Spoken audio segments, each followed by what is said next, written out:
เกิดเป็นคนคือกันถึงต้นทุนบ่ซ้ำกันก็บ่เคยคิดหยังหลายเฮายังมีสองมือกับอีกหนึ่งหัวใจที่ยังฮักดีความพยายามบ่เคยหักหลังใครผลแห่งความตั้งใจก็ยังมีบ่เคยดูถูกเจ้าของว่าเฮาคือซ้ำนี้ขอเป็นดอกหญ้าผู้กล้าฝันสู้เข้าไปบ่เคยทอดใจยังนำฝันไปจนฮอดความฝันสู้เข้าไปหัวใจบ่ยันบ่ไหวบ่หวั่นถึงทางมันไกลถึงชีวิตสิเป็นของเฮาเลือกเอาเฮาสิเป็นอันใด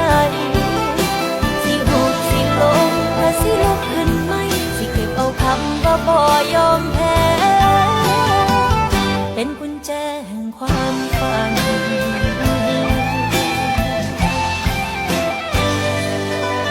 บอกกับใจทุกวันมันต้องมีที่สักวันทุกอย่างสิเป็นคือใจ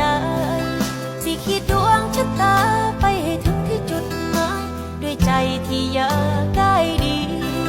ความพยายามบ่เคยหักหลังใครคนแห่งความตั้งใจก็ยังมีบ่เคยดูถูกเจ้าของว่าเฮาคือซ้ำนี้ขอเป็นดอกหญ้าผู้กล้าฝันสู้เข้าไปบ่เคยทอดใจยังนั่งฝันไปจนฮอดความฝัน